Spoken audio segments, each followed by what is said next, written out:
Hello and welcome to Linux in tutorial.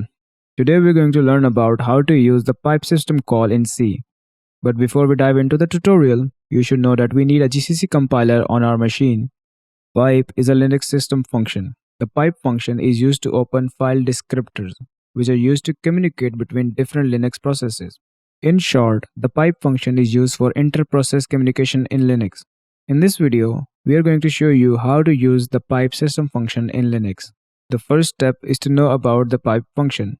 Well, the syntax of the pipe function is as the following. You can learn more in-depth information about the pipe system function by going over to the manual page of pipe, which we can do by opening up the terminal and typing in the following line, manual to pipe. As you can see, we have opened up the manual for the pipe function. We can learn about the return values, the errors, the versions. We can even learn about the program source. Apart from this, we're going to learn about how the pipe function works in Linux by creating a C program. Open up a directory and inside that directory, open up a new terminal. By using the terminal, we're going to create a new file and we are going to open that file in the text editor.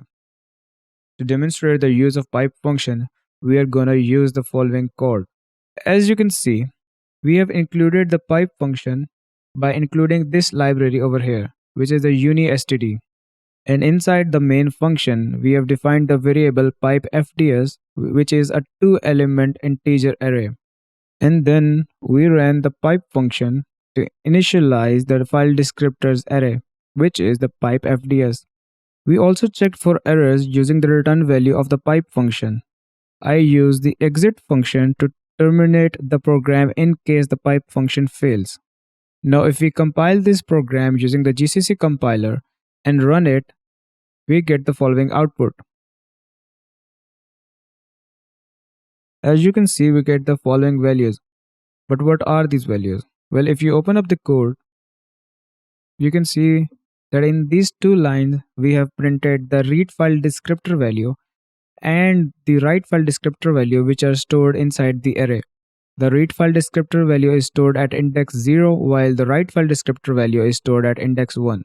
Well, that was a very basic example of the pipe function. Now we're going to move on to a little complicated example. To do that, we're going to use the following code. Well, this program basically shows you how to write to the pipe and read the data that you have written from the pipe. Here, as you can see, that I have stored a 4-character pin code into the character array.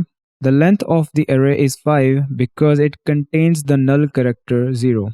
Well, to write to the pipe, we are going to use the following function, which is the write function. And then we're going to pass in the pipefds index value 1, which again, as you can see from this output, is the write file descriptor value. And then we want to pass in the data that we want to write to the pipe. The third argument defines the amount of data, which in our case is 5 bytes, that we are going to write to the pipe. We have defined the buffer character array in the beginning of the main function, which will help us in reading the data from the pipe. Now we can read the data from the pipe using the following line. As I will be reading 5 bytes of data from the pipe, so that is why I have put 5 as the third argument. And then we're going to print out the data, which is the pin code that we have just read from the pipe with this line. Now all we have to do is save this file and compile it. As you can see, we have written the pin code to the pipe and then we printed out the pin code from the buffer variable. In this way, you can use the pipe system call to read data from the pipe and to write data to the pipe. For the next example, we are going to use the following lines of code. In this code, we are going to see how pipe is used for inter-process communication. First, I have created a child process using the fork command, and then in the child process, I wrote the pin to the pipe using the write function. Once the pin is written to the child, the parent process, which is this one, will read it from the pipe and display it on the terminal. To verify the inter-process communication in Linux, we're going to save this program and compile it using the GCC compiler once again.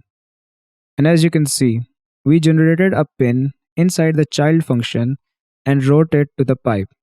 And then in the parent function, we read this pin from the pipe and printed it to the terminal. That is it on how to use the pipe system call in C.